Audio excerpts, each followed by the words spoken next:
I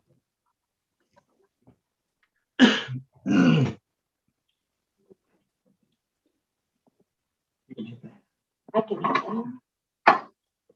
Calling the meeting to order at 5:32 this evening. Okay.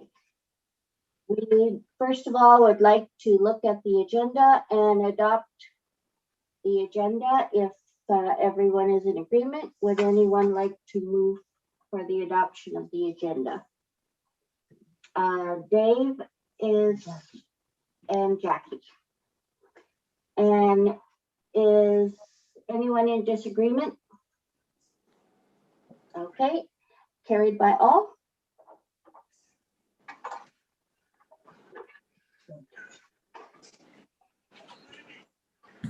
And is there any disclosure of pecuniary interest or general nature thereof? Nope. Okay, and number 4 on the agenda. I hope you had a chance to look over the meeting minutes from last March the 11th. Any errors or omissions? Okay, would someone like to move to adopt these minutes? And Renee and Rob. Thank you very much.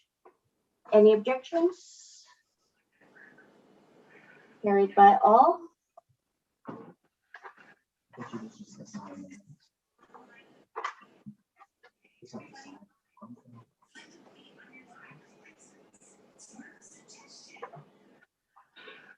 Okay, presentations. We have KPMG represented tonight by Tiffany. Hi, Tiffany. And she is going to present our audit for 2020. Perfect. And thank you so much for the opportunity to be here today to present the statements. I do believe, were they included in the package that was provided? Does everybody have a copy of them or? That is correct. Yes, So Tiffany, we did send out, Nancy sent out the package well in advance. How many days? 7 days in advance. So everybody has received financial statements for some reason. Okay, excellent. So maybe what I'll do so everybody can follow along together is I'll just reference any of the page numbers that I'm referring to. And by all means, please let me know if you have any questions or anything as we're walking through things. So the first pages of the financial statements, as you've probably been used to in any set of financial statements, are the auditor's report. So what we would be proposing in terms of these financial statements is what's known as an unqualified or clean audit opinion, which means that these financial statements are prepared in accordance with the public sector accounting standards. And that does include all of the relevant measurement and presentation and note disclosure standards that would exist from a PSAB perspective. So in the municipal space, you would be very used to the PSAB standards. So the audit report has not changed from the prior year. It does go through what's the responsibility of management and what's the responsibility of the auditors as the engagement that we would have completed from an audit perspective. And they are draft until they would be approved today at this meeting. So once they're approved, we're able to issue them in final. So the audit report would be dated as of today's date.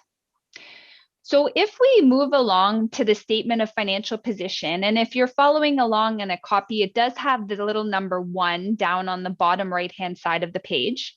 So this is a snapshot of the planning board as of a point in time. So as of the year-end date, which is December 31st.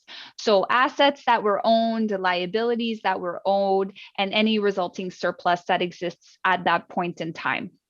So I'll go over just some highlights of things that have changed over the year. And then before I move on to the next statement, maybe I'll just give a chance to ask any questions. So you do see in these financial statements that cash is up in the at the end of December 2020. So the main reason for that is if you look at the end of the prior year, there was a larger HST receivable balance, which was collected in the current year. So that HST receivable balance did include 2 years worth of HST rebates that were owing. So because those amounts were collected, once collected, the receivable is drawn down and the cash would be recorded at that point in time.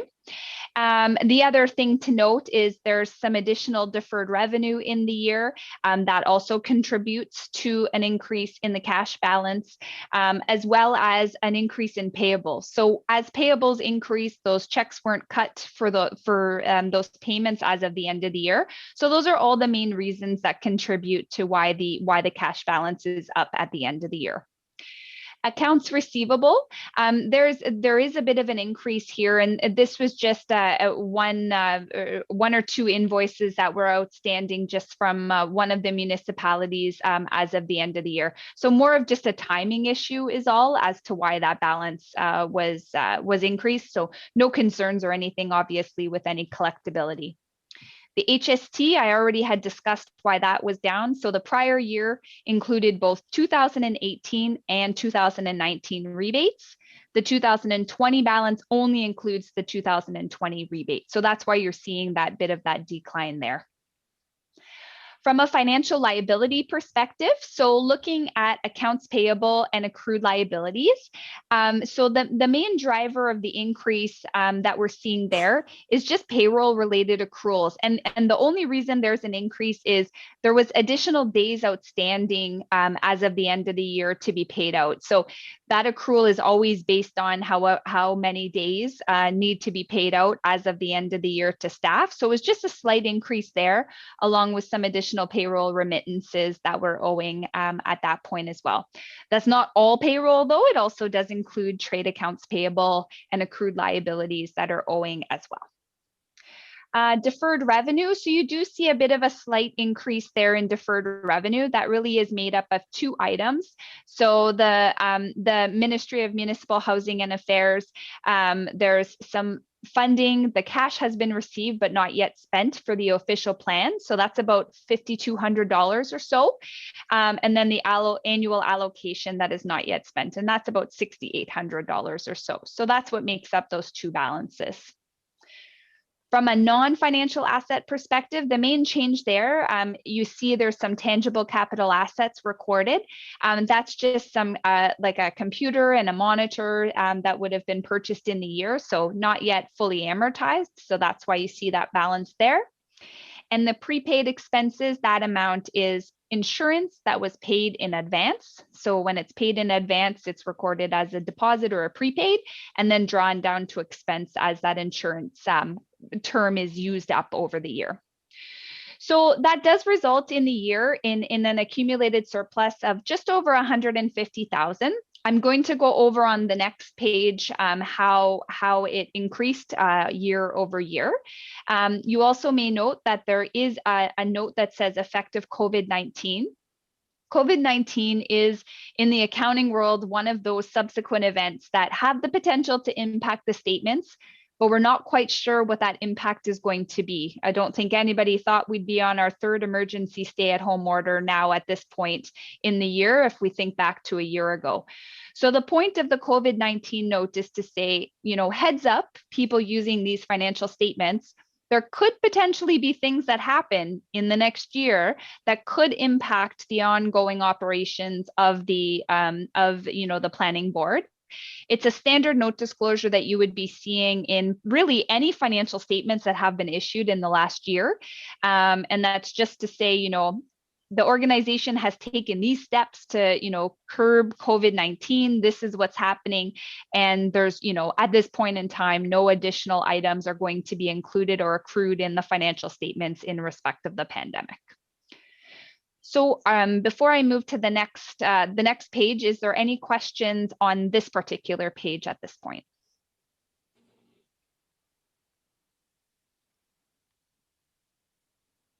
Nothing at this point. Everybody's saying it's way too nice outside. We need to get the audit done and over with for sure. So then on to the next page, just page number 2, down on the bottom right-hand side.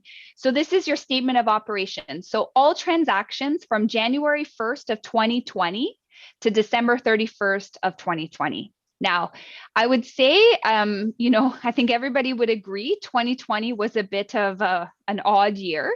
The impact of the pandemic really did impact, ongoing operations, operating expenses.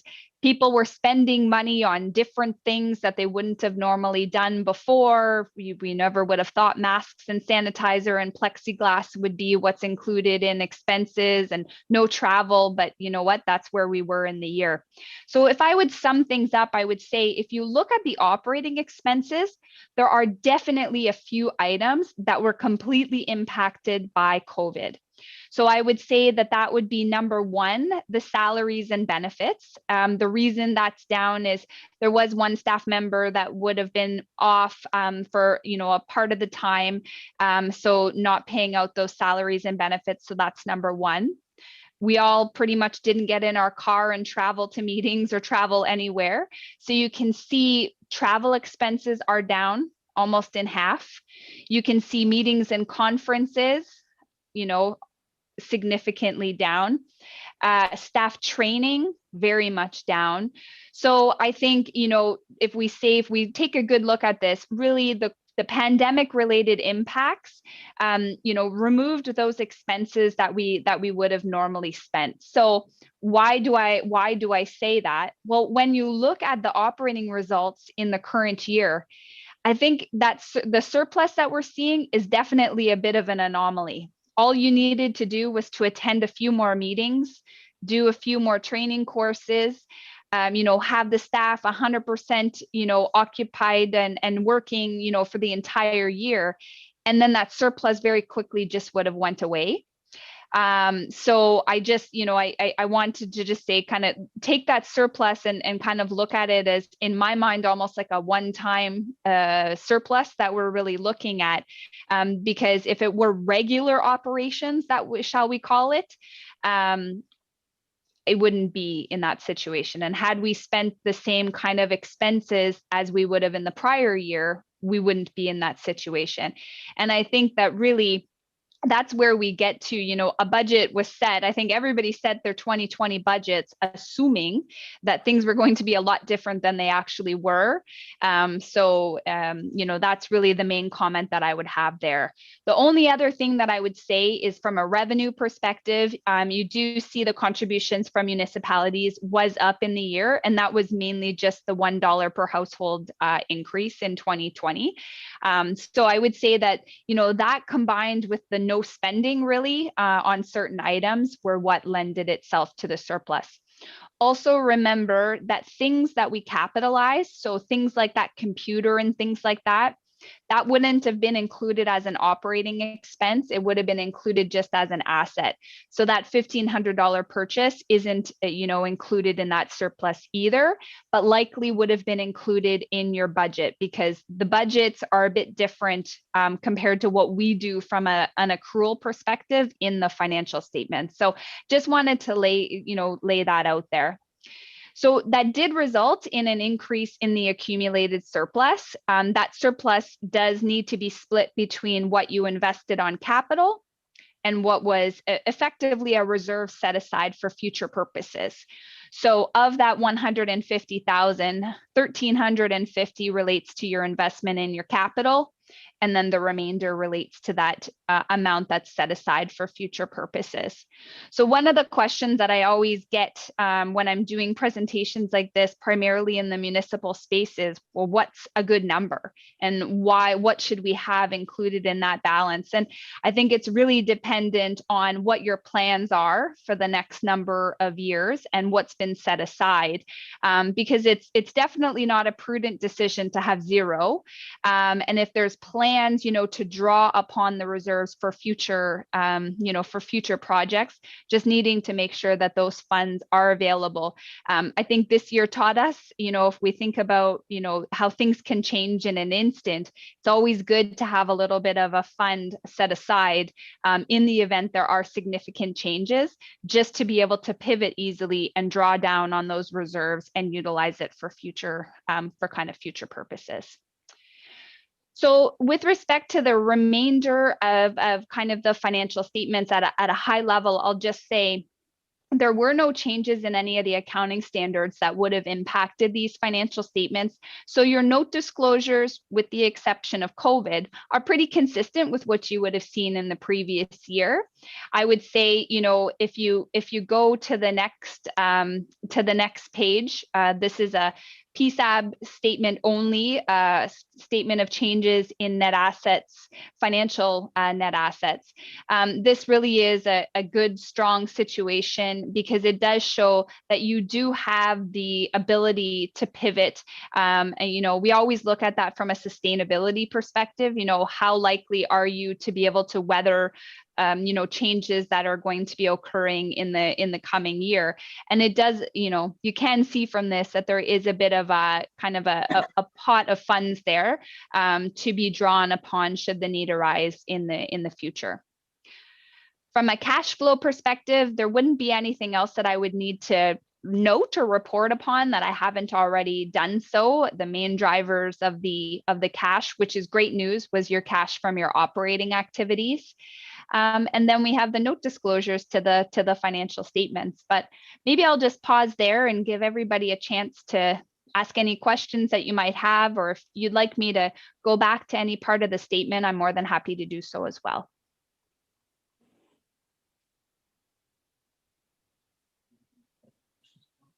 Are there any questions from anyone? And I don't see any response.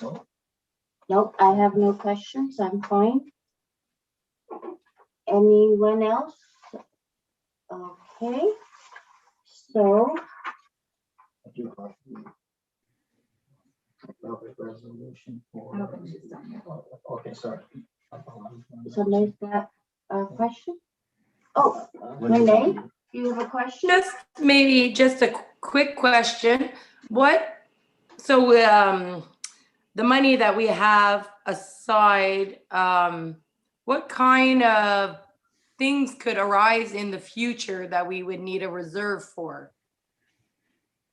Yeah, so that's a great question. And really any number of things, a lot of the more municipal organizations always have some funds set aside for, future kind of, for lack of a better term, any kind of expansion or anything that they're looking for from that perspective.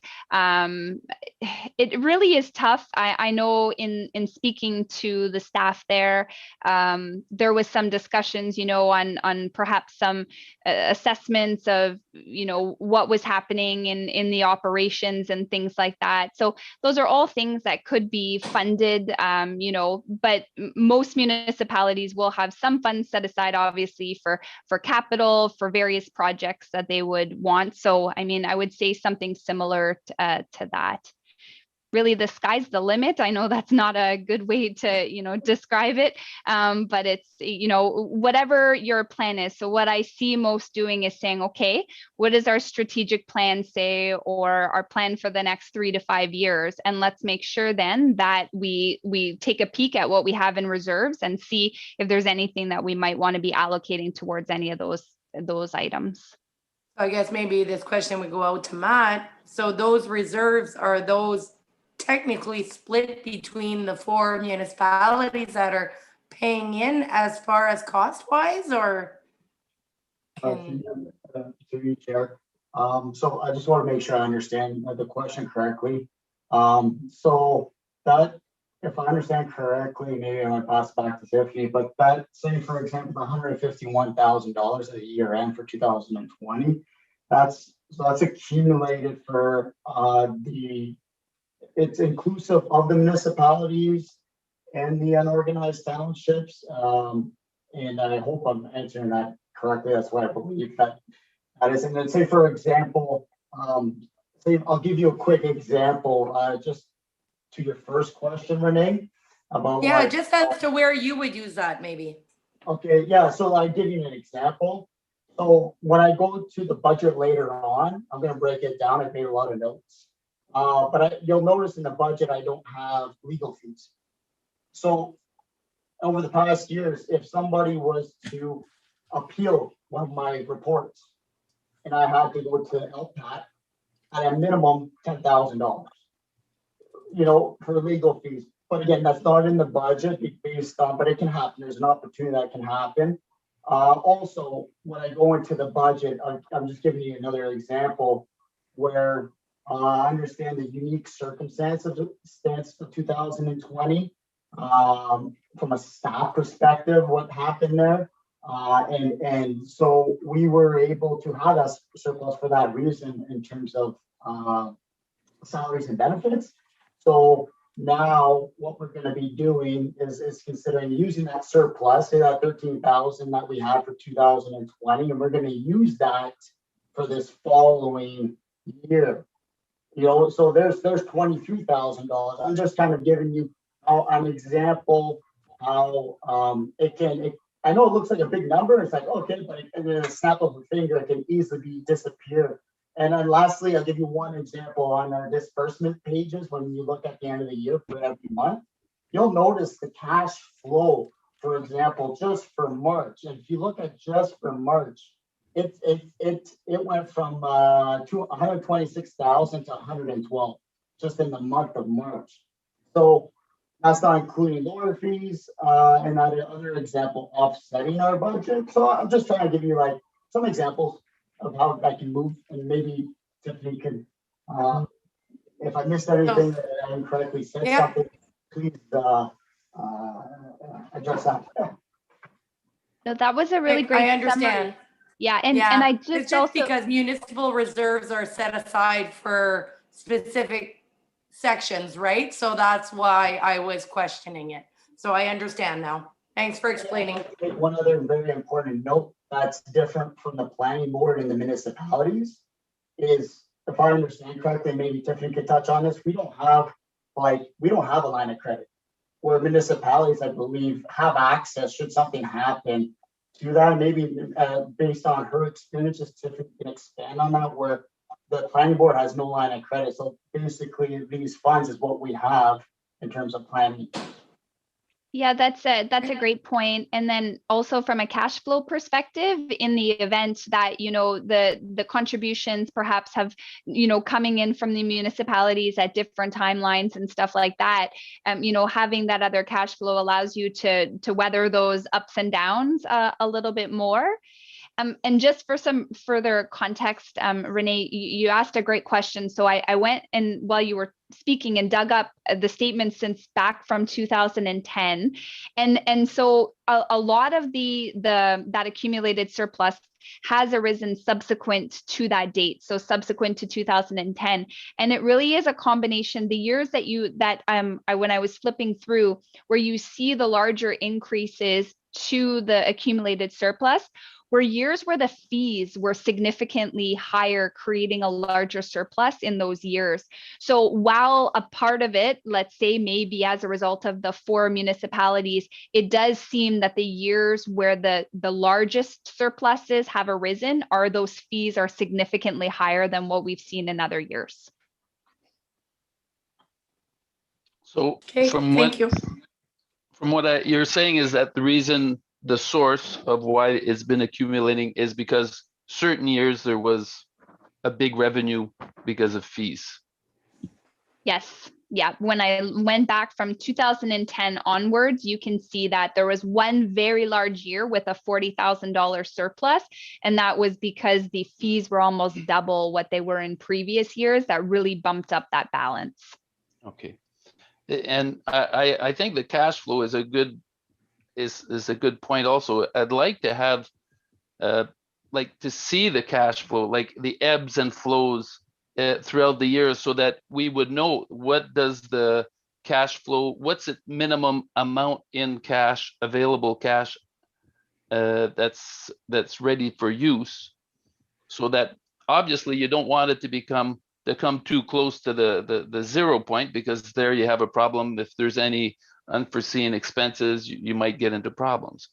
But if that amount is substantial year after year, then we could maybe make adjustments.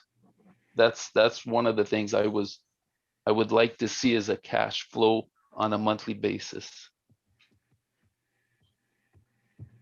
Thank That's it. you, Paul. Tiffany. And Tiffany, did you want to answer that, or anyone else want to make a comment? I mean, it's a great idea, and it's great to manage cash flow on a monthly basis. Fairly easy to do so by taking the bank statements at each of the month ends to build that model out for sure. You heard that, you know, already just 3 months into the year it was about a $30,000 drop in the cash balance at that point in time. So worthwhile exercise. We have lots of templates and things like that we can, if Matt wanted to send those along, I'd be happy to accumulate that for everybody. So you, I'd like to, sorry, so through this, I was just gonna say, Nancy was going to, yeah, I'd like to recognize Nancy, who is in charge of our finance situation. If you could answer that. I just wanted to say, if you take a look at our financials for March that I sent you guys, I think last May, which you usually have in your folders when you're at the meeting. Can you hear me okay? Yeah, okay. When you look at the right-hand column, it says balance. So you can kind of see where we started off in March, 126, and then we fluctuate down to 112 in the middle of March. Then we go back up to 122. So that's the cash flow for the month. Is that what you're speaking of, Paul? Yeah. Okay. and, Sorry, I Yeah, can't thanks. hear you. Oh, so through you, Miss, Mhm. Madam Chair. Yes. Madam Chair, you, Madam Chair, just also speak to this. So I like to give another example, another fact. So because of the unique circumstances that we were in terms of our planning board meetings, which generally are every second Thursday of the month, we did not have a meeting leading up for several months. So from December to January to February, leading up to March, which was a meeting, and then subsequently this meeting, that balance sheet on the cash flow, because we had on our previous meeting, we have disbursements that range from like 15,000 to 26,000 for those 3 months. And then in that portion, it was below 100,000. It was in the 90,000. So again, it's just going back to Tiffany's point and saying, like, we can definitely look at, Nancy can definitely grab the yearly, month-to-month cash balances. So then that way the board members have an understanding of how that can fluctuate on a, I guess, in a year, as an example. For that, so then it maybe will put everybody's like mind to ease and understanding. Okay, now I see how this works. you're talking about like the end of each month. Oh, sorry, the end of each month. Sorry, yeah, that's what I meant. So we can definitely do that. We can provide those documents to KPMG for every month, and that way they can make a note, and we have further subsequent discussions that I can provide that to each municipality. So that way there's clarity for that balance at the end of each month. Okay, the chair, I'd like to recognize Ned. You have a comment? No, Madam Chair, I didn't have anything to say. I thought you had a question. Okay, I also wanted to refer back to our last meeting when we had the discussion about this running balance that we need because of the fluctuating of expenses and income coming in at different times, and it's not like a steady payroll. That was a lot of the times we're waiting for monies from the government, especially now you can understand what may or may not happen. that was one of the issues that was brought up at that last meeting. Okay, any other comments? Okay, would someone like to move a resolution for accepting the audit as presented by Tiffany? And moved by Bravo. Rob, and seconded by, I see, John. And anyone in disagreement? Okay, and carried by all.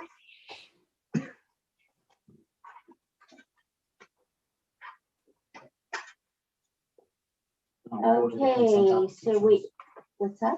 Now to the consent. Yeah. So this evening, there is a public hearing for 3 consent applications scheduled for analysis and discussion as listed on the agenda. We have Dennis and Claudette Fredette, B-1121 French River. And number 2 is 833420 Ontario Limited, B-12-21 French River. And Chris Sadler and Carrie Ann Fannin, B-1321 Marks Day Warren. The Planning Act requires the applications to be analyzed and discussed before the planning board decides whether or not to grant provisional consent. The analysis and discussion of the application serves 2 purposes. First, to present to the planning board and the public the details and background to a proposal, and secondly, to receive comments from the public and agencies before a planning board decision is made. The Director of Planning, Mr. Matthew Dumont, will then advise virtually of the purpose and effect of the application, summarize any correspondence on file. Second, we will call on the applicant or their agent to add any explanations or reasons why the application should be approved. The planning board will then have the opportunity to question the applicant or anyone giving presentations. The application will then be considered by the planning board. Mr. Dumont, would you please advise how, when, and to whom notices of application were circulated? The notice of application was sent by mail to the assessed owners within 60 meters of the property subject to the proposed consent, and to those persons and agencies likely to have an interest in the application this evening.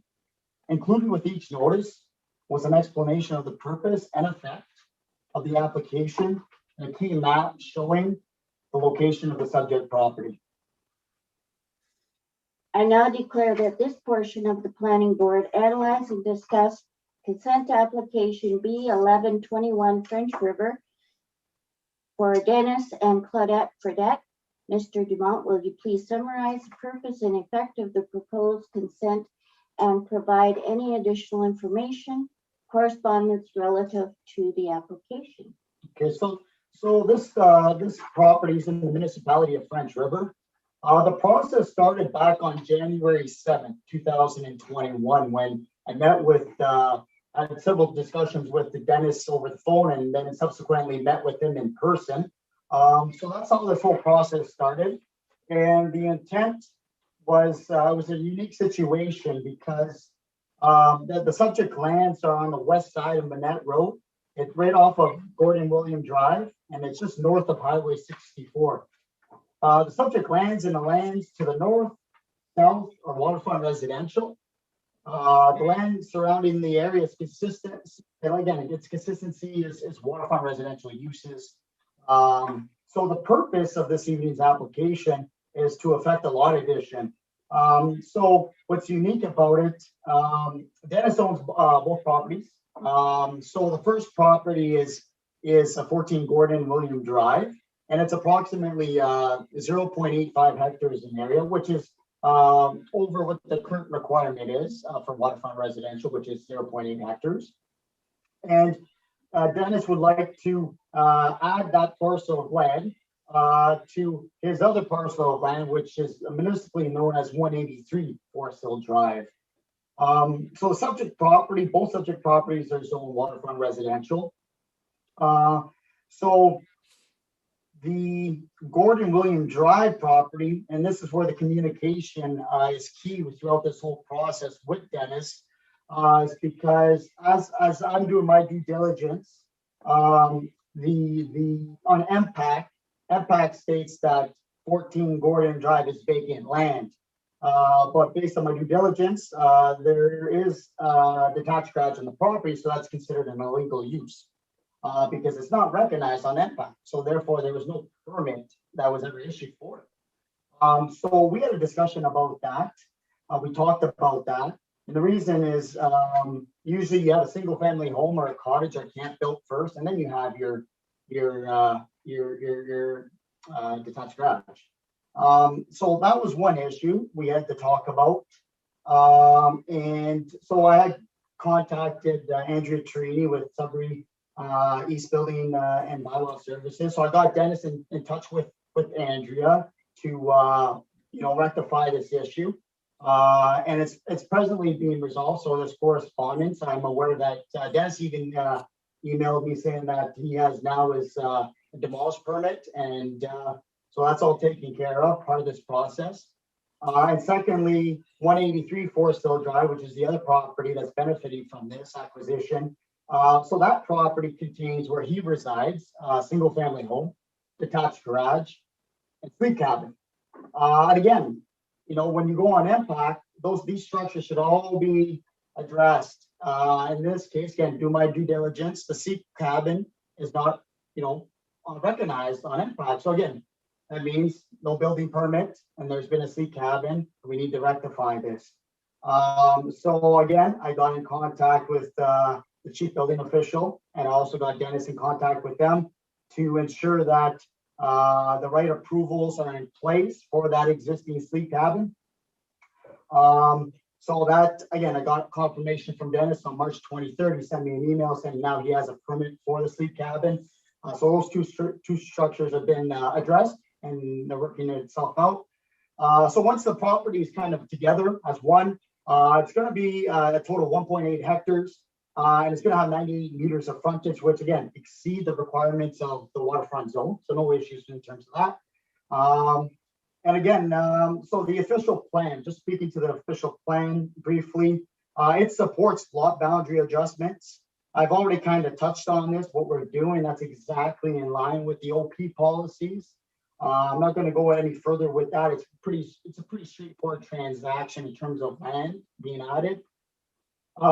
With respect to zoning, again, the property is zoned waterfront residential, which permits cottages, home occupations, bed and breakfast, boathouse, sleep cabin, accessory structures, as long as they're in accordance with the provisions. Again, we're sorting that out, so it's going to all work itself out. I've already touched on what the requirements are for the waterfront residential zone. He's exceeding that, so that's all good. In terms of agency comments, municipality of French River, no objection to the lot addition. Like I touched on previously, I did receive formal comments because I have been in communication with Dennis and Andrea. That Dennis emailed me on March 23rd, confirming that a building permit has been submitted for the sleep cabin and that there's a permit to demolish the garage on the other lot. So that'll be all addressed. And no other comments were received through this process. So with that all said, the application, from my perspective, is in line or conforms with the 2020 provincial policy statement, complies with their OP and their zoning bylaw, and can be supported from a planning perspective. Okay, we do not have an applicant or members of the public here. So does anyone on the planning board have any questions for the director of planning? I have one question, Madam Chair. Okay, Net, we recognize Net. Matt, you mentioned that there was a demolition permit taken out for that piece of property. Is there a timeline when that structure has to be demolished? That, excuse me, Madam Chair, that would be with the building, or the proper way of, I understand your perspective on that. So the timeline, is in the hands of the building department to determine that. Okay, Yeah, so basically, I think that question should be, I can reach out to building services.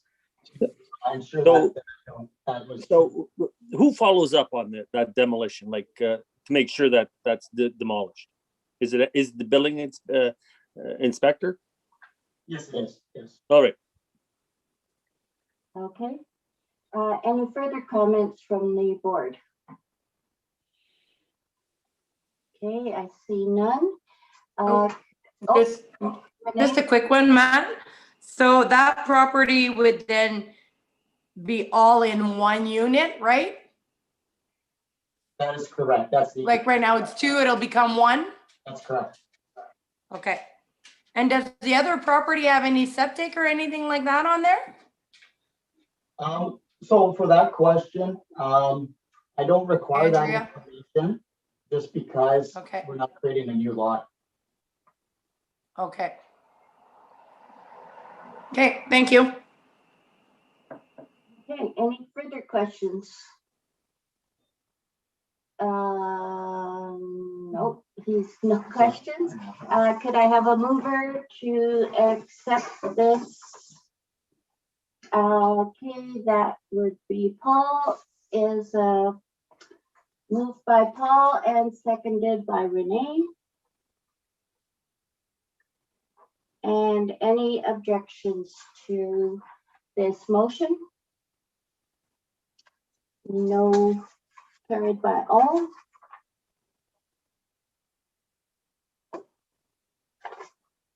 Oh, am I supposed to read that? I'll read that. So Sorry.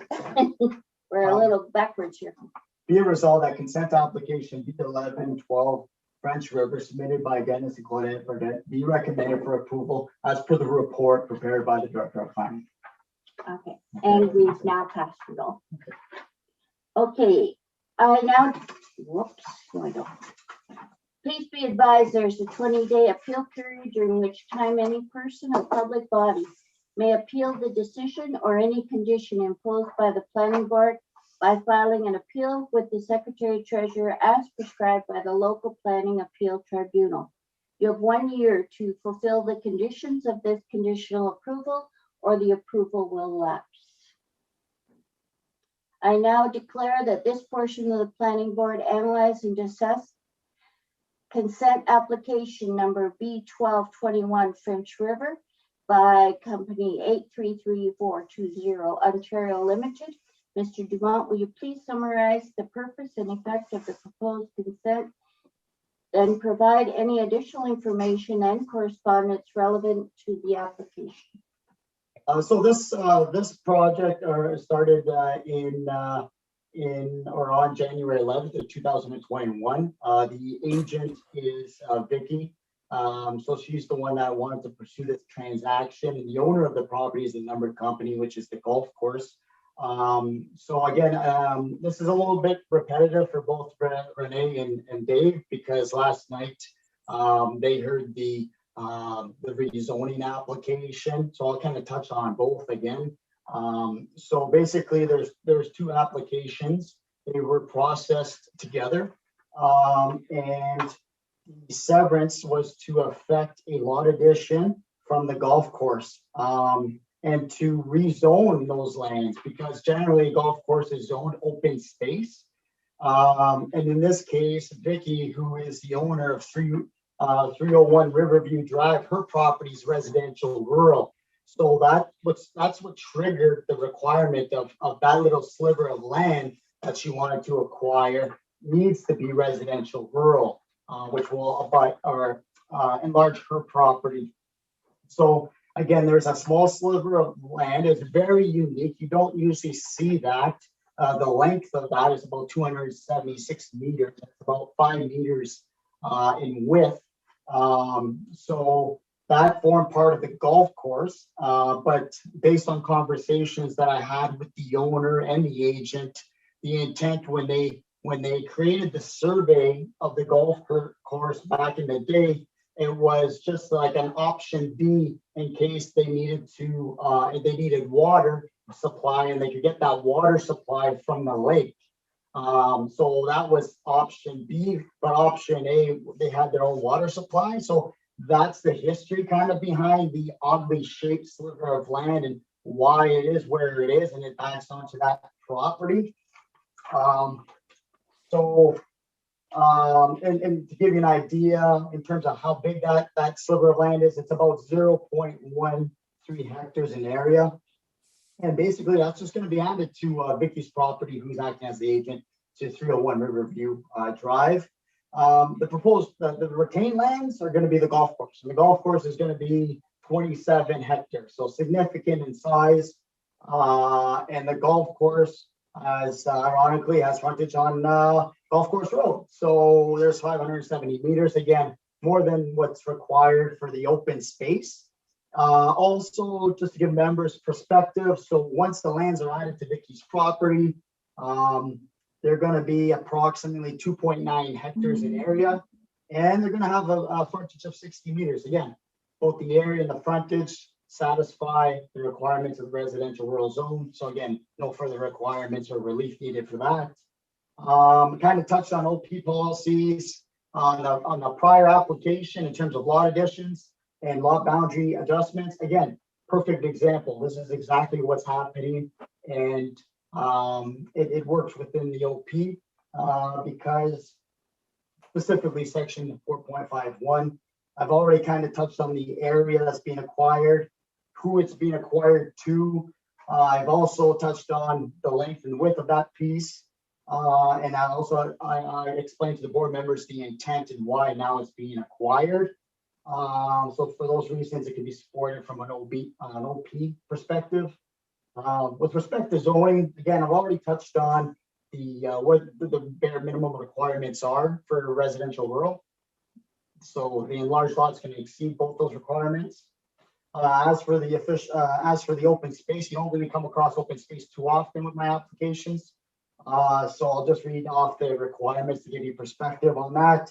Open space requirement, minimum requirement for area is 0.4 hectares. So it's about an acre to give you an idea, and 30 meters of frontage. So the golf course exceeds that well, so there's no issues there. And the golf course will continue to meet those requirements. With respect to comments from the municipality, the severance application always has conditions attached to it. So basically, the municipality of French River just stated that there's no conditions relating to municipal drains. Parkland vacation is not required in this instance because we're not creating a new lot, and no road transfers again because we're not creating any new lots here. Other than that, from the public or the taxpayers, I received 2 inquiries.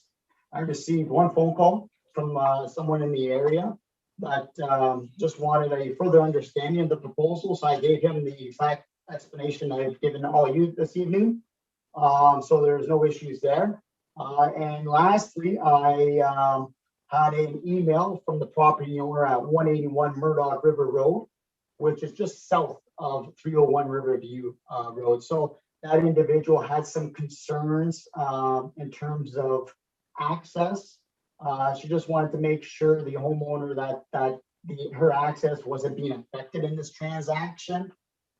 So I did have communication with her as well, and I did comfort her in saying that there's no issues with respect to her property and access, because I guess in the past there's been some issues with, it's more of a legal matter, and when you're looking at surveys, and I think that's where her concerns were. So should there be any issues with who owns what and where on title, well, that's more legal, not so much planning. But based on the information I have, I know that who owns the golf course and the land that's being acquired 100%.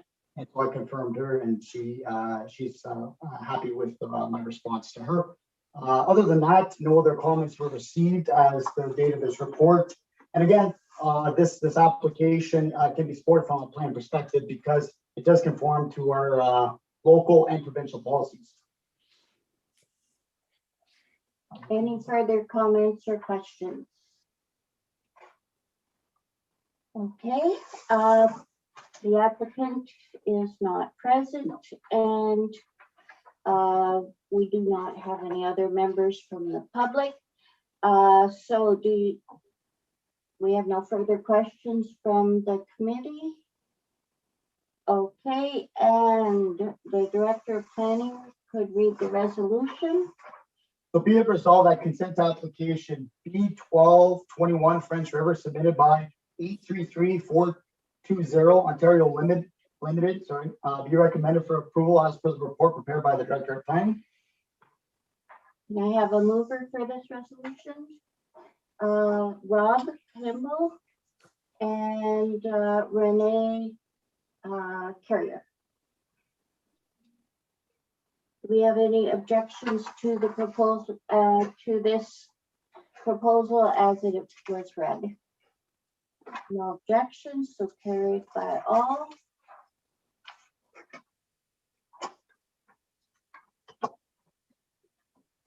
Please be advised that there's a 20-day appeal period during which time any person or public body may appeal the decision or any conditions imposed by the planning board by filing an appeal with the Secretary Treasurer as described by the local planning appeals tribunal. You have 1 year to fulfill the conditions of this conditional approval or the approval will lapse. I now declare that this portion of the planning board analyze and discuss consent application B1321 Mark Stay Warren, Chris Sattler and Carrie Ann Fannin. Mr. Dumont, will you please summarize the purpose and effect of the proposed consent and provide any additional information and correspondence relevant to the application?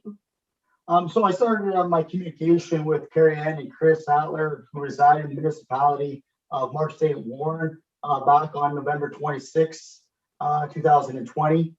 So subject lands are just south of Highway 17. It's approximately, to give you perspective, 300 meters from Highway 17, and it's south of the village of Mark State. The subject lands are predominantly in an area of rural land uses.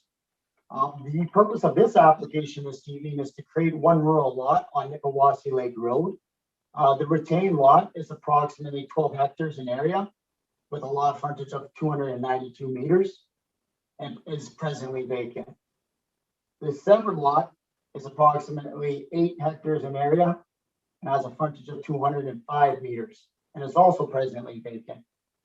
With respect to the OP, section 4.51 speaks to where instances where consents are granted and there's criteria, and that criteria has to be satisfied when I kind of go through that, whether I can support something or not. So I provide a little summary from those criteria that's in the OP. So the proposed severed and retained lots have area of adequate of their respective proposed zones, and it's anticipated that the proposed rural use will be compatible with the surrounding land uses, meaning the other areas are also rural. With respect to servicing, the applicant has provided the required documentation to demonstrate reasonable expectation of potable water and capacity for haulage sewage. So basically, any severance that goes through, I need those 2 letters saying you're going to service the lot for sewage, and that an engineer in his professional or her professional opinion says that if someone was to drill a well, there's water there in order to then build your house. Also, as part of the requirement is sub-district health unit. We always need to have approvals from the health unit in terms of site suitability for a septic system. So you got to be able to put your septic system in place at one point or another. So in this case, because it was a time-sensitive application, I'm going to have that septic or that health unit as a condition of approval. So I've communicated that with Chris and Carrie Ann. They've sent me an email stating that they're giving me authorization to deem this application complete and supportive basis on that there'll be supportive comments from the health unit.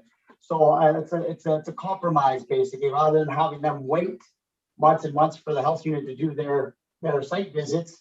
I'm going in advance to process that. So hopefully by the time this is all approved, health unit gives them their approval and they check that off as a condition. There's always risk with that. I make that fully aware with anybody that comes to the planning board. So that's why I have something in writing and say you're fully aware that I'm processing this without the health unit approvals.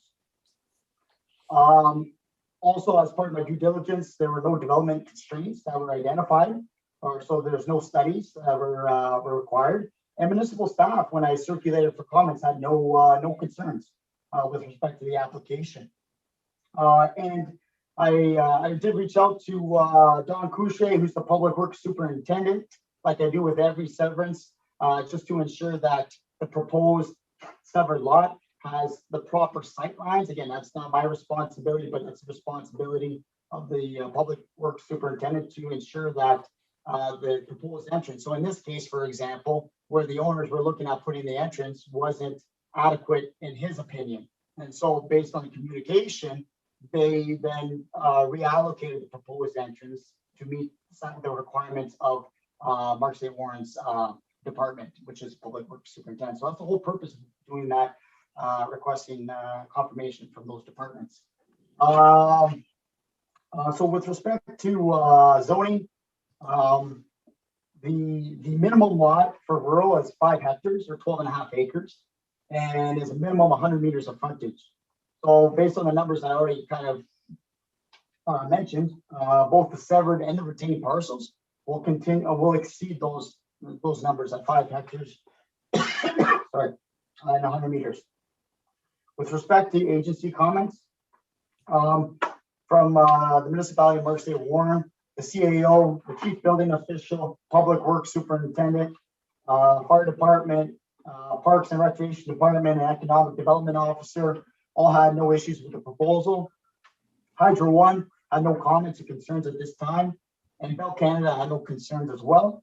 So no other comments were received from the public. So again, everything aligns with this application. So from a planning perspective, it can be supported because it conforms to the provincial legislation and our local policies. Okay, we have no applicant here tonight and no members of the public. Are there any questions or comments from the planning board to the director of planning?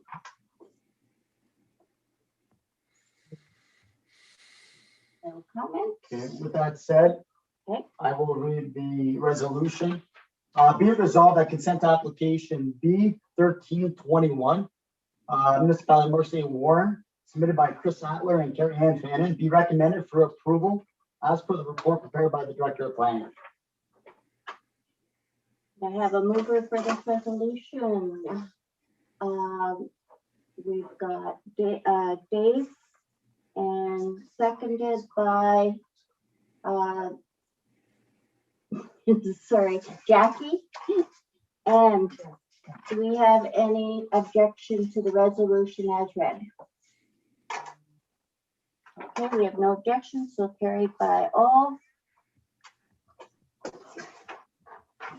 And please be advised, there's a 20-day appeal period during which time any person or public body may appeal the decision or any condition imposed by the planning board by filing an appeal with the Secretary Treasurer as prescribed by the local planning appeal tribunal. You have 1 year to fulfill the conditions of this conditional approval or the approval will lapse. Okay, we now move on. Any business arising from the previous meeting? Nope. And new business. Special business case funding agreement. I'll speak to that. Yeah, for you, Madam Chair, I'm just going to speak to this to the board members. So a special business case funding agreement. So this is specifically for, so I have put down a resolution in place that is through the Ministry of Municipal Affairs and Housing. So I have the opportunity, like I said, every year to, when there's upcoming investments or opportunities for the planning board, the province has a fund in place for all planning boards across Ontario. And in order to see if you can be successful in acquiring some of those funds, you have to provide a report. And so I've already provided that report as information to the board members on previous meetings. And specifically that report was with respect to the Central Ontario ortho photography mapping project. Losing my voice, sorry. So as all municipality members know, we've already kind of, they're already probably been educated like just through the whole process. So I'm doing the same thing, but for the unorganized townships. So I have an opportunity, and that opportunity I did provide my report, and then we were successful. So the planning board received $3,436, which goes towards this specific project. So hopefully that will cover the portion for the unorganized, and that means that won't have to be considered as part of our budget. So the whole purpose of this new business is to provide that resolution to the board. It's more of a formality that I have to provide to the province because I've already provided my report. Now I just have to provide the resolution to go in hand so we can receive those funds to champion this other project in terms of aerial photography. So I'll leave it open if any board members have any questions pertaining to special business case funding agreement. Would you like to read the resolution, or does that what you just? So with that said, then I will read the resolution to the board members. So be it resolved that the Sudbury East Planning Board hereby authorizes the chair and the secretary treasurer to execute the pending special business case funding agreement with the Ministry of Municipal Affairs and Housing for the provision of approximately $3,436 to the Sudbury East Planning Board, being the estimated costs associated with the Central Ontario Ortho Photography Mapping Project as it pertains to the unincorporated townships of the Sudbury East Planning Board. I have a mover for this resolution. Giselle, No, you're not here? sorry. Okay, no? Okay, so Sorry, there, sorry, so Giselle, just listen, maybe I lose my mind. is Giselle not part of the board? Oh, okay, so I'm sorry, Giselle. Dave, would you like to put this motion forward? Okay, and seconded by John. And do we have any objection to this resolution as read? And we have no objections, so carried by all. Thank you very much. And now we'll move on to the draft budget for 2021. It's provided in your package, and we'll ask Mr. Dumont to explain this to us. All right, I'll try to do my best here.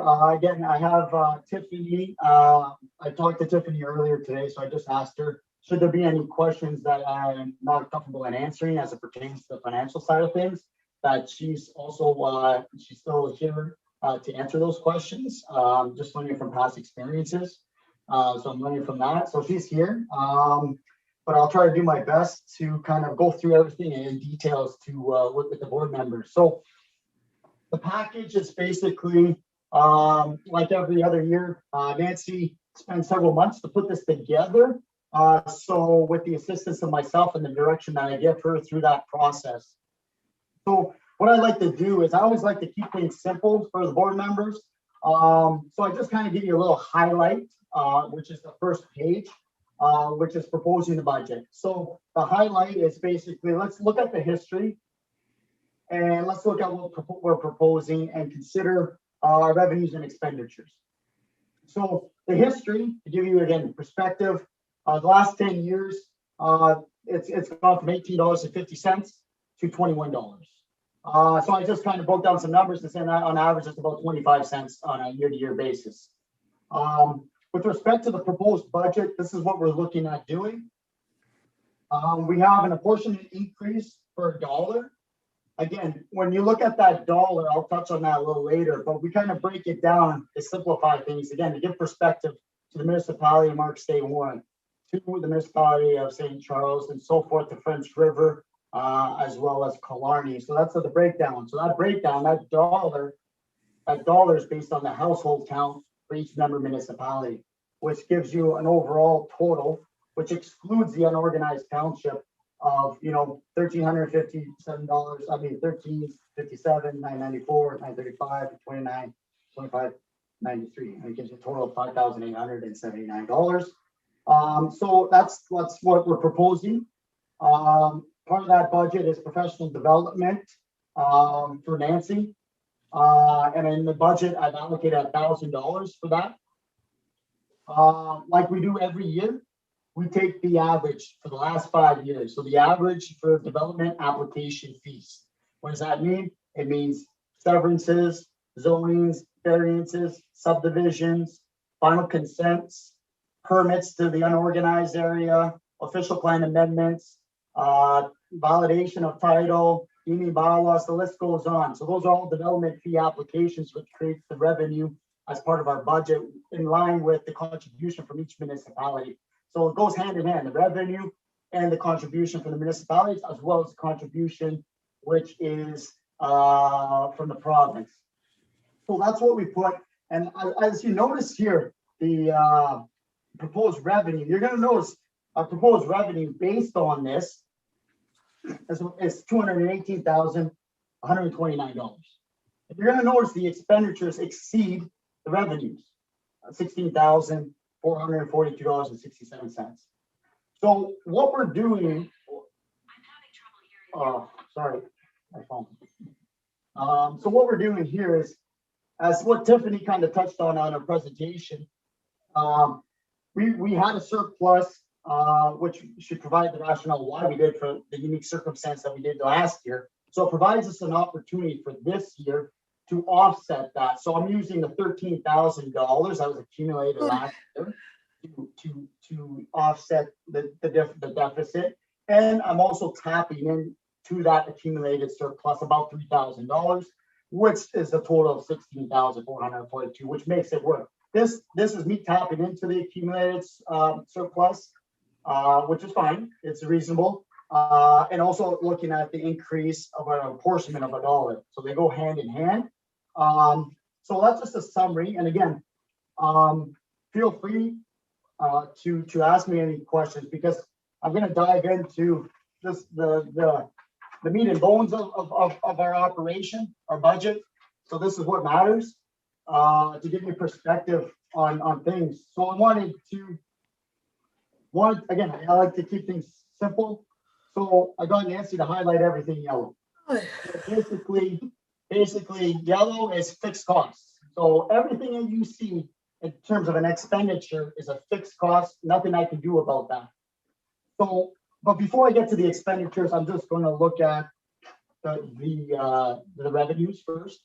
Again, so based on the province's contribution, which is $27,591 for the households that are in the unorganized, which is right around $22.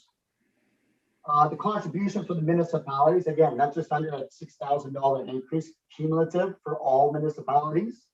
So in total, that's about $129,000. And then we took that average. We took the average of the development applications, and it's still, a number of about $60,000 in revenue with the current fees. And again, I'll touch on that later. But the last 2 years, let's look at COVID, for example. COVID last year, our revenues were $66,000, $67,000. So it's an up year because a lot of people have time on their hands and they want to spend money. So you're seeing an increase in applications that are coming in. Now, in terms of expenditures, so I made some notes as I go through this, so it balances itself all out here. So I'll take it one header at a time. So advertising, generally we have $1,000 for advertising in there. So we put $0 this year. So that's about a cost savings of about $1,000 there. When we go to copies, our bank charges are standard. That's a fixed cost, $110. It's minute. The copies, that basically is like our what we pay to Laurentian Business Products for scans, printing.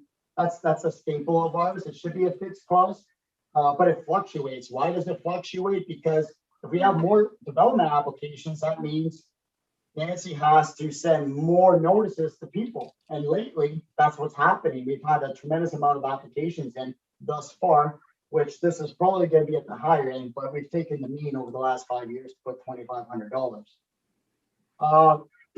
The insurance, this is a big one here. I think everybody can relate to this, as well as municipalities, because to give you perspective, in 2019, our insurance cost was $4,300. Last year, it was $7,030. So we were forced to go with Frank Horn, like they were no longer insuring us. They forced us to find a new provider through eBay, which is Frank Cohen. And so we always take a conservative approach. We apply 15%. That's at the higher end. We asked them, so we apply 15%, which gives you $8,000. $8,000 for this fiscal year for insurance. So yeah, that's in less than 2 years, it's almost double.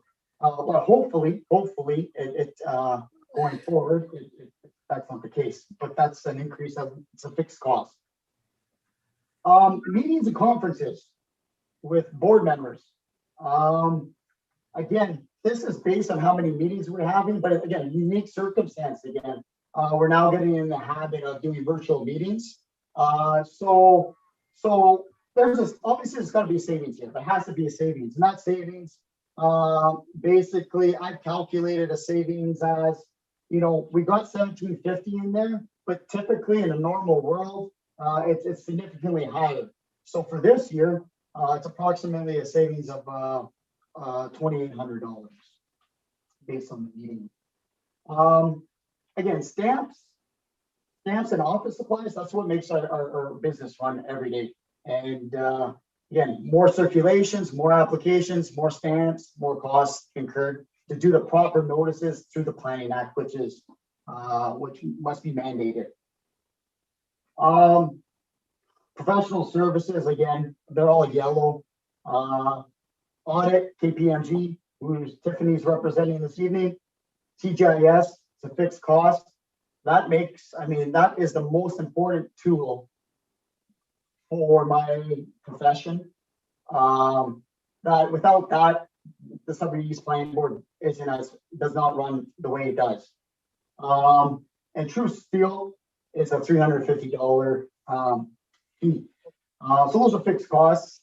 With CGIS, I've had a conversation with them. Because of the unique circumstances, I told Sean at CGIS, is there anything you guys can do? So I vouched, and you'll notice that this year, our fees for CGIS, every year they increase, but this year they are the same. So from year over year, I got them to keep it at the status quo because I think it's reasonable, and then they follow through on that. So that was a savings in itself as well. And then for rent, that's a fixed cost. So we pay rent to Marseille Warren. That was an agreement that's been in place for some time. And that's approximately $740 a month to give you perspective on that. Equipment upgrades, again, fixed costs. So the Sage, what Sage is what makes Nancy do her job, day-to-day operations. That's an accounting program, which she runs basically, benefits, salaries, all that. That's what Sage is run for $920. Northern Antivirus, it's a fixed cost just to protect our computers, $220. New equipment, not really new equipment, repairs. Again, we put $2,000. It's a bare minimum. Just to say, if something was to happen with my laptop or Nancy's laptop, we have to reach out to our IT team, and that's going to cost. So we put about $2,000 there. Website upgrades. So this is something new. This is a new addition to the budget. Like most know that most municipalities have updated their websites recently for the purposes of creating more investment. And I agree with that in the sense that I had a further conversation with staff from the municipality saying that our website hasn't been touched since our inception. So I think there's an opportunity to we need to reinvest into the planning board, and we haven't because we're trying to trim as much as we can year to year. I think I put $5,000, which is a reasonable amount, for that investment into our operations. We can have a further discussion on that. That's the only added really cost than compared to previous years that I put the budget together. Salaries and benefits, those are fixed costs. To give you perspective, I calculated that's 75% of our operation. 75% is for me full-time and Nancy Monday to Thursday. Staff training, there's a savings of about $4,000 this past year. Why? As Tiffany touched on previously, don't commute to my 2 conferences, which are a requirement as part of my profession to keep in good standing with. So as a result, they're virtual. And as a result of being virtual, both conferences are, $4,000. Well, then if you look at the conference was only $300 virtually. And the other one didn't have a virtual conference. So there's no fee associated with that. The memberships are status quo that are part of my job description. My OCA membership is $150. My Ontario Planners Institute is, again, that's part of my professional development and registering my credits on a year-to-year basis. It's a requirement or I'm out of the profession. So that's a standard $1,000. And like I said, as proposed budget, I allocated $1,000 for Nancy to continue her professional development as she's been here with the board the last several years. So again, that's not the normal, but it is a savings. It's a big savings for the time being, and we'll continue for this year. And lastly, we have our telephone, internet, cell phone. That's my cell phone. Telephone is for the board and the internet. And that really has been a standard fee that's been across the last 5 years as part of the contract or the job.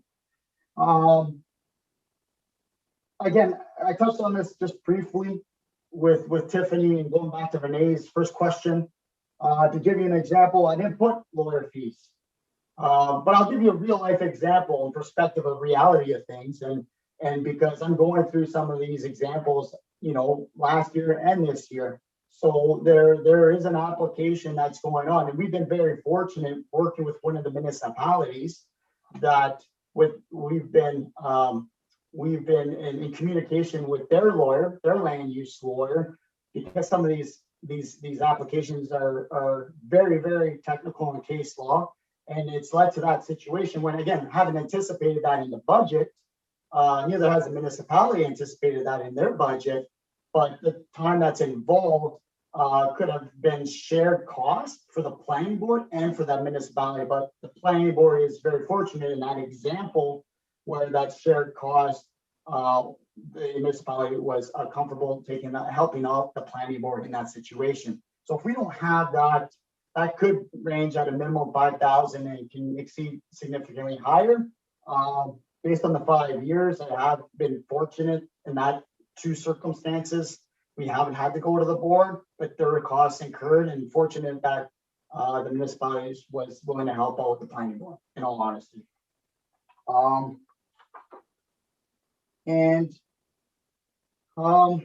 Traveling. So number 18, traveling. That's it's a fixed cost too. Why? Because as applications increase, it requires me to go to every site. So I commute to every site. I take photographs, I document those photographs, and I put it in each development application. Why do I do that? Because it's not the same thing as writing a report until you're actually on the site and you recognize. For example, that the one with the French River earlier about the issues with the sea cabin and the issues with the detached garage, sometimes those things can be missed. So if you don't do a site visit, you're not going to recognize those issues. So that traveling is $2,500. I mean, to give you a perspective, I traveled about 50,000 kilometers on a year to year. It's just because of, it's equivalent to me going to Toronto if I go all the way through all the municipalities and come back to some. And so basically that's where we come up with the expenditures. And it comes out to 234,000. And again, just touching on it, we're tapping into that reserve, which is 16,000 and change. We can, and from there, I'll stop before obviously I got some other good information that's very important, like I think is very useful to all board members, but I'll just take a pause and sometimes I get ahead of myself here. So I will leave the door open to any questions pertaining to anything I've touched on so far. Do we have any questions for Mr. Dumont concerning the proposed 21 draft budget? I don't have questions, but good report, easy to follow. Very detailed. Thank So good job. And I think we all agree with that. And we'd like to recognize Paul. Yeah, as I was going through this, I saw maybe a place that for saving, because we're just doing this at our municipality. We're moving into the modern age with the telephones and all that. We're going to VoIP. Have you considered that? Is that an option that you would have at your office? Because it's quite a bit less than the standard telephones normally. Okay, recognize Mr. Dumont. I'm just putting it out there. Could I get further clarification, Paul, on that, please? So when you use the term void, like, are you implying that like to remove? So if we're going to remove it, I just want to make sure we're thinking the same. That's all. It's an internet phone, so it's the phone that is merged in with your internet. Okay, I can definitely. Just we're starting to do that at our municipality, and they say it's quite a bit of a saving. So it might save a few bucks.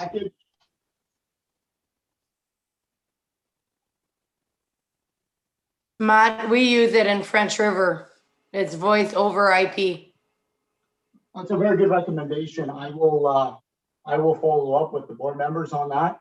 And on another conversation, I've also had a conversation with Mark Gagnon, the CEO of the municipality of the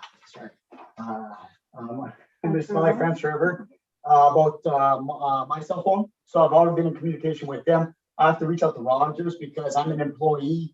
Like everything's through French River. So if there's an opportunity where I can save money there too, I'm going to do that as well. So I'm going to be exploring that as well. Okay. Any further comments or suggestions?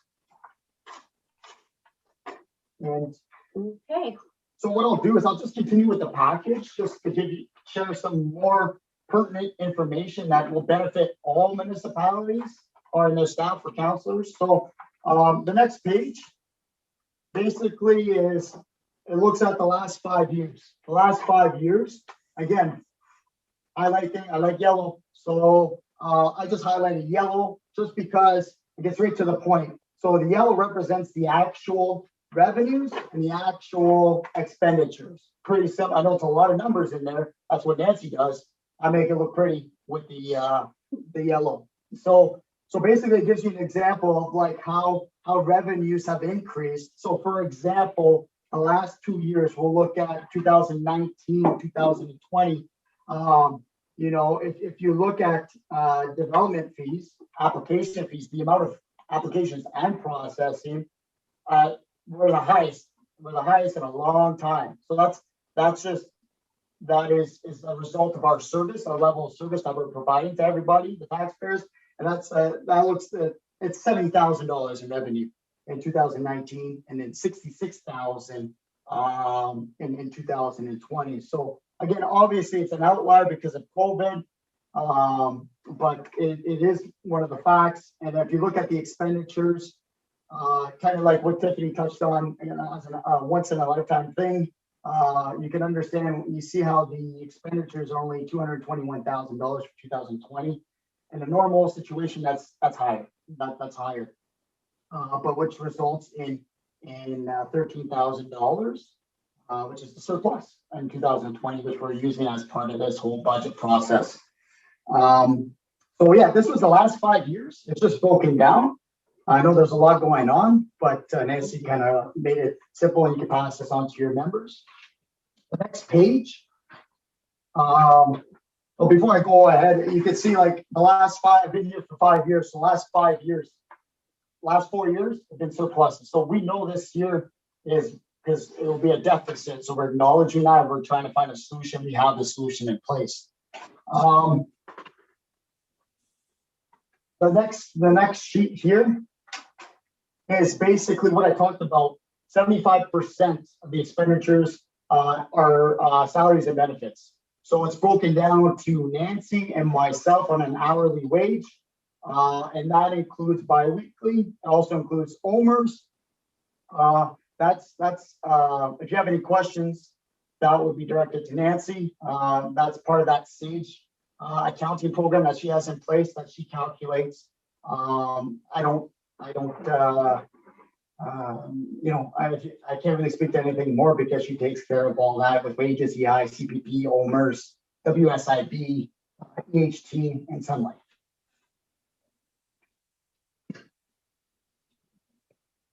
Any questions or comments?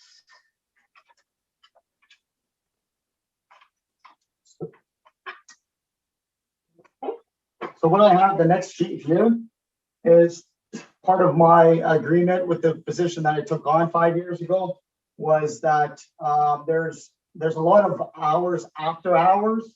Like, as you know, you guys recognize me on a month-to-month basis, whether it's through the planning board or whether through council at the municipality level. So there's a lot of after hours, and basically what was in place is saying I have the ability, or I have the choice to say to myself, everything's documented, every meeting is documented, every hour is documented, and the choice is whether I have the ability to be paid out for 35 hours or to take a week of holidays, one or the other. And that is a maximum of 35 hours on a year-to-year basis. And that basically just highlights what that is, that option.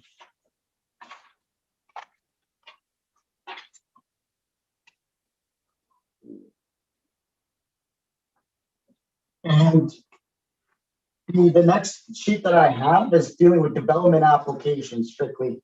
Again, we take the 5-year average and we look at what are our top 5 applications that are coming into the board that are revenue generators.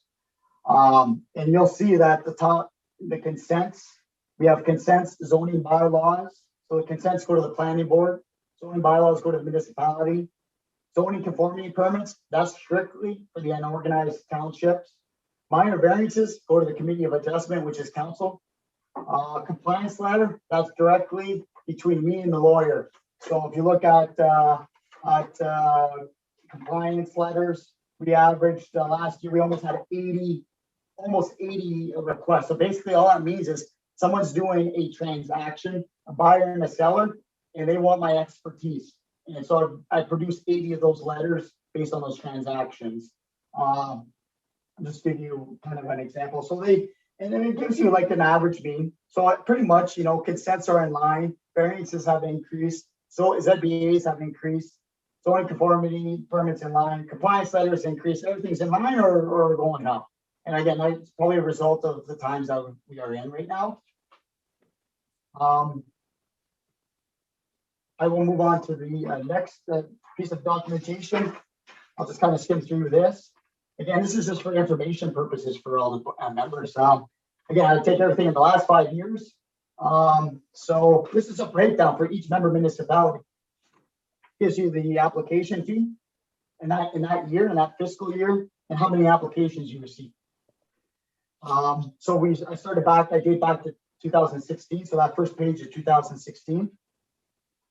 And we can look at 2017. And then each one, there's a total revenue generated. So 2016, $40,000 generated revenue in applications. 2017, 53,000. 2018, 53,000. 2019, 70,000. And 2020, 66,000. So between 50 to 70, that's $20,000 again fluctuation variable that out of our control, but we have to have that in case something happens in terms of our budget. So that's for the last 5 years. We can share that with each member municipality. And then the next sheet, which is color coordinated, and it represents each member municipality. So the red, French River, gray, Killarney, blue for Marseille Warren, green for St. Charles, and yellow for unorganized. Basically, if you look, this is data that Nancy compiles for me, and she looks at the last 10 years, and it's the households in each member municipality. How many houses does every member have in the municipality? And it's accumulated every year. So some years you're going to lose some houses, some years you're going to see a little bit more growth. To give you an example, French River added 9 homes this year. And this data that we're receiving is all through NPAC. So if you have any questions, NPAC's the answer. So we're just basically retrieving this information, which quantifies a household, which also quantifies the tax base for each municipality. So French River added 9 homes. Killarney lost a home. Marseille Warren added 7 homes. St. Charles lost 4 homes.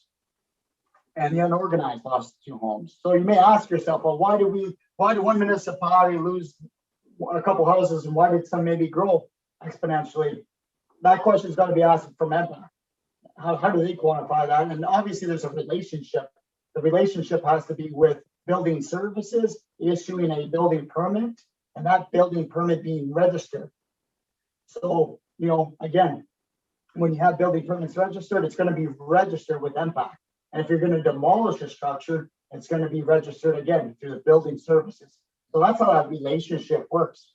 You issue a permit, NPAC knows about it, they register it, you get a new house. Or vice versa, you demolish a house. So based on those numbers, that's how each municipality contributes to the planning board on that $22 per household. Well, that's how you quantify those numbers. We use NPAC's numbers. We have the $22 and it spits out a number. That's a contribution for each municipality. So that's a breakdown. Like I do with every year, lastly, we'll go to SCBB meetings.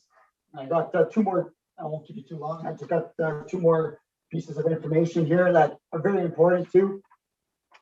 Like every year, I listen to what the board members, I listen to their feedback, and the feedback's been consistent. It's been consistent in saying, we don't spend enough time with Matthew and Nancy, and sometimes we don't know what's going on because we don't get to see them as often as we do with the other staff within their member municipalities. So what we've done over the past years, I think we started this about maybe 2 or 3 years ago.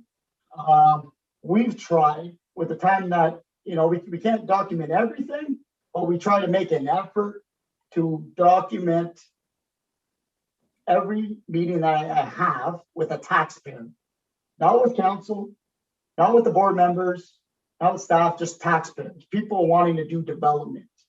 So I try to document that, and it's as close as I can get. So I do it on a month-to-month basis. And to give you perspective, I had 111 meetings. 111 meetings at a minimum, an hour meeting. That's approximately 3 weeks of my time just in taxpayer meetings from a level service standpoint for 16 working days. And then I break it down to, again, keep things simple for board members. This is the percentage of those meetings with every municipality. So it's all quantified at the end of the day. It's all quantified. And I continue to quantify things for the board members by making the attempt, again, the next one is SCPD inquiries. Well, what does that mean? It just strictly means phone calls that are coming into the planning board from taxpayers. So again, I don't register any phone calls from the CEO of Marsh Day Warren. I don't register any phone calls from the CEO of French River or the clerk or Public Works. All those are building services or economic development officer. Those inquiries or phone calls are not documented in any of this. So this is strictly taxpayers calling in, and at a minimum, I'm being 20 minutes per call. It's easy. I can easily, I'm on the phone like 45 minutes. So just, I'm being conservative saying 20 minutes per phone call. We had 540 phone calls in the past year. So that's approximately 5 weeks. So between just taxpayer meetings and taxpayer phone calls, that's 2 months of my time booked. Now again, that doesn't include meetings with staff, which a lot of my time goes to staff, because that's what you're paying into this fund at the end of the day. It's for me to provide those services to every municipality. So I just try to quantify a bare minimum to give our members perspective on just inquiries from taxpayers and meetings. And at some point, maybe next year, what I'll do is, because we've done this now 3 years, I'll take the average mean and say, hey, the average mean is 600 phone calls or 100 meetings. And then at least it's quantifying to every board member that they could bring back and say, if anybody says, hey, what's going, there's a tidbit of insight of what one piece of tidbit of service that we provide to the outlying municipalities in the unorganized areas. And again, last but not least, another pie chart, just breaking down the percentages of those phone calls. Again, best to our ability that Nancy and I can document as much as we can on a month-to-month basis. So, it kind of like the numbers kind of tell a story, because the numbers say, if you go back to households, if you look at how many households, who has the most households? French River. Who has the most phone calls? French River. Who has the second most? Who has the second most like households? Our state and unorganized, they're in line. Who has the most phone calls? 23, 22% in line. Who has the smallest amount of households? St. Charles and Kalani, they both happen to be 12%. It's funny how that kind of all works out, but it justifies exactly my point in just say for inquiries. So with that said, that's it for me. So now I'm leaving the door open for anybody with questions. Okay, we have a question from Renee. We recognize Renee Carrier. Oh, Renee? No, it's Dave. Oh, well, she did. Sorry. No, not me. Okay, Dave, Dave does, though. we recognize Dave Beal. Thank you. Through you, Madam Chair. Just a question about the $1 per household decrease. Does that apply to the unorganized townships too, or do we just get a fixed amount from the province for that? So, to Madam Chair, so there's two answers to that question. So the first part to your question is, yes, it does apply to the unorganized for the households, which I believe is in the 1,200 range, I believe. I don't have to just double check here. 1,265 homes in the unorganized area. So it does apply to that. And the second part to your question about it changing, it has been just under, I think $22 just under the last couple of years. So the province, who's contributed to the unorganized, increased it, I'd say about 3 years ago. They increased theirs to an X amount value, which is just right around the $22 mark today. And I've had further conversations with the CEO of Municipality French River. So part of my due diligence again is to draft a letter, which will be brought to our next meeting with respect to the province and requesting an increase from their perspective to going forward, and that will be hopefully that needs to be passed by the board and supported by the chair. But I will draft that letter for the next meeting and be providing that to the province for their consideration. So hopefully I kind of Yeah, that's good. Thank you. Okay, do we have any further questions? Dave, thank you for raising your hand like that. Okay, no further questions. I actually have a question.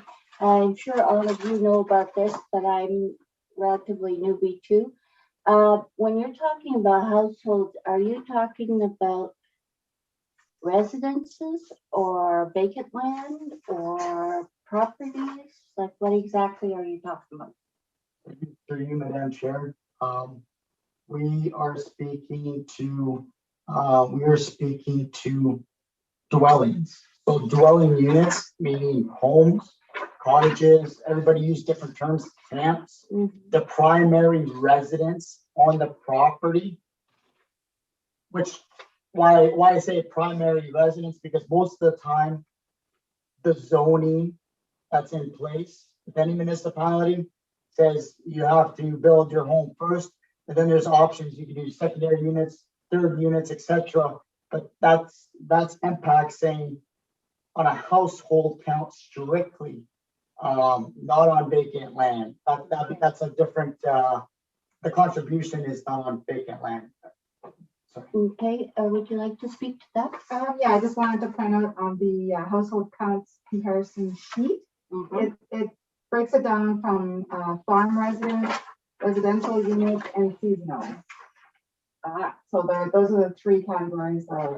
Thank you very much. Yeah. I didn't do that. So basically, what Nancy would added to the conversation was that MPAC is saying, okay, we're quantifying all these residents, primary residents, but we're going to break it down to like different tax bases. Like there's a home, but one's going to be farm, one's going to be commercial or residency. There's different classifications. It's probably getting out of like, I should probably be speaking on behalf of it because I'm not representative of MPAC. So, but I have an understanding in that sense.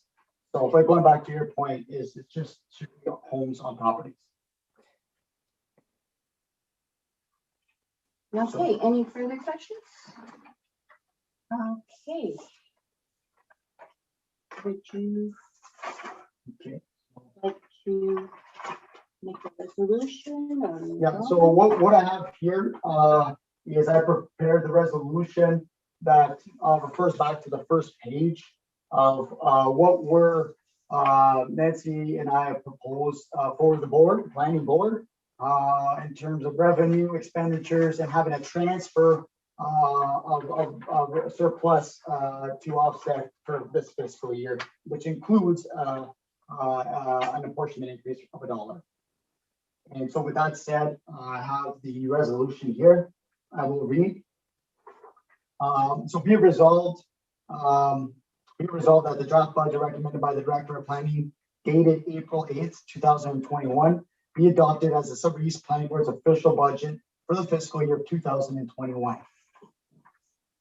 We have a mover for this resolution, Renee Carrier, and a seconder, John. And do we have any objections or comments? Any objections to this resolution as read? No objections noted, so it is carried by all. Oh, and the no notices of motions, I presume. Payments of vouchers. If you look in your, I guess not in your folder, in your minutes. there is a list of the disbursements for March, and any comments or questions? I'd like to just make a comment, just again to Madam Chair, to Paul's point earlier in our conversation. So we're gonna make a point of gathering this information for the last year, and we'll be working with KPMG on that, specifically the cash flow balance, so that each member has perspective on how that's fluctuated over the past year. So I will make a note of that to have that information in the coming month. Okay, any other comments?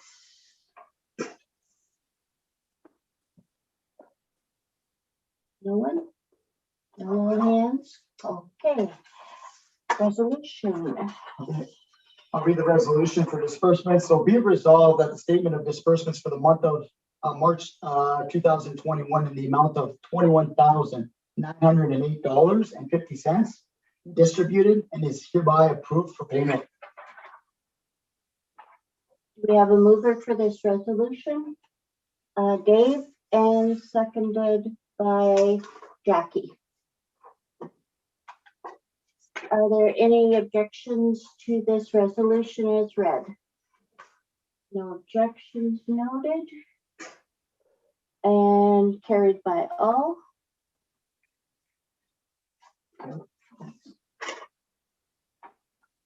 And Adjournment. do you have a resolution for our adjournment? Yes, so adjournment, be it resolved that the meeting be adjourned at 7:18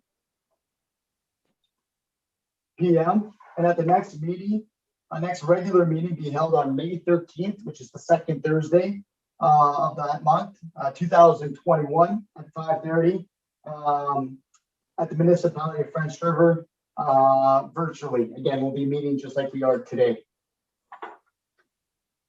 Okay. Do we have a mover for this resolution as read? Rob Campbell, and a seconder, Renee Carrier. And any objections to this motion as read? Nope. And with no objections, carried by all. All right. Well, this concludes Good night. the meeting. So thank you for everybody for your attendance and your input through this process. And we shall see everybody on May 13th. And I will end the meeting because we are still live. Okay. Okay, good night. Bye, good night.